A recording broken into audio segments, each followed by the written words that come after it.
भगवान शिव औघड़दानी, भगवान शंकर जो मनोहर लीला करने वाले मेरे शिव हैं, मेरे अविनाशी हैं। नारद जी महाराज ने तप किया, उस तप की प्रबलता देखिए कितनी प्रखर रही कि नारद जी को स्वयं शिव जी ने आकर आशीर्वाद प्रदान किया। एक बात याद रखिए, सच्चे मन से अगर कोई तप किया जाए, सच्चे मन से अगर कोई भजन किया जाए, सच्चे मन से अगर कोई स्मरण किया जाए, तो उस स्मरण का पुण्य फल ही बहुत होता। पर भजन में दिखावा नहीं होना चाहिए। कीर्तन में दिखावा ना हो, भजन में दिखावा ना हो, सत्संग में दिखावा ना हो, इसका ध्यान रखें। आपने देखा राम जी महाराज की सेवा करोगे तो फूल भी चाहिए, वस्त्र भी चाहिए, आभूषण भी चाहिए, रतन भी चाहिए।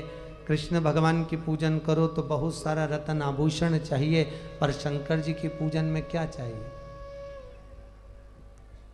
एक लोटा जल, बेलपत्री मिल जाए तो ठीक है, और ना भी मिले तो उसके लिए भी कहा गया कि शंकर जी पे चढ़ी हुई बेलपत्री वही उतार कर धोकर शिव जी को वापिस समर्पित कर दीजिए, तो जितना बेलपत्री चढ़ाने का पुण्य है उससे 1000 गुना पुण्य उस बेलपत्री को चढ़ाने से हो जाता है। चढ़ी चढ़ाई चढ़ी हुई बेल,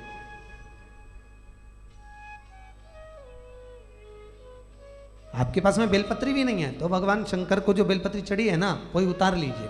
उतार कर आप लोग जल चढ़ाओगे ना भगवान पर, तो पहले उतार लो, उतारने के बाद उसको धो लो, धोने के बाद शिव जी को वापस समर्पित कर दो, भगवान शंकर को वापस दो।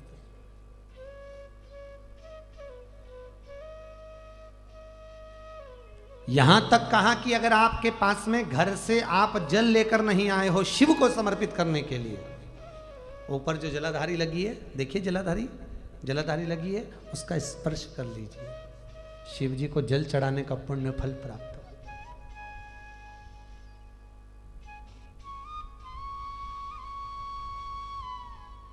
केवल स्पर्श कर लेने से।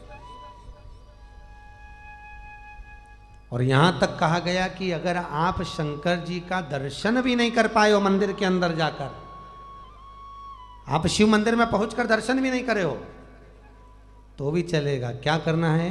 ऊपर जो शिखर है उसका दर्शन कर लीजिए। शिखर दर्शनम सर्व पाप नाश। केवल शिखर का दर्शन कर लीजिए। शिखर का दर्शन करोगे तो ही पुण्य मिल गया, तो ही फल प्राप्त होगा, केवल शिखर दर्शन से।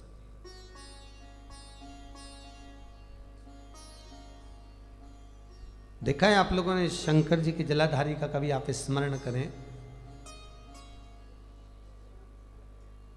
शिव जी के शिवलिंग पर जलाधारी होती है, वहां पार्वती जी का स्थान कौन सा होता है? जल्दी बोलो आप लोग, पार्वती जी का स्थान कौन सा है?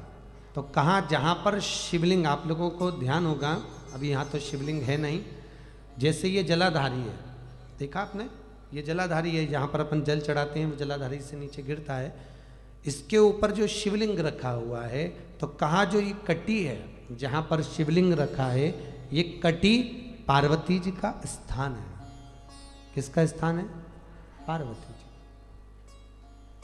जो चरण है जहाँ से जल नीचे जा रहा है, एक चरण की ओर गणेश जी का स्थान है और दूसरे चरण की ओर कार्तिकेय बाबा का स्थान है। अब केवल इसी जलाधारी में शंकर, पार्वती और कार्तिकेय सब विराजमान, सभी बैठे इसी जलाधारी के अंतर्गत।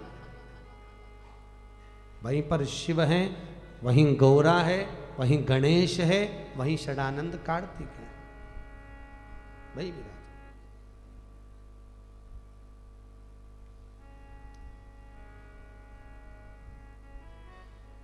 अब अलग से कहीं गणेश जी को प्रणाम करने नहीं जाना है अपने को, अलग से कहीं कार्तिकेय बाबा को प्रणाम करने नहीं जाना है। केवल शंकर जी के मंदिर में पहुंचो और जो जलाधारी है उसके चरण को अगर हमने पकड़ लिया तो किसको नमन हो गया? बोलो जरा। गणेश जी और कार्तिकेय जी को, षडानंद जी।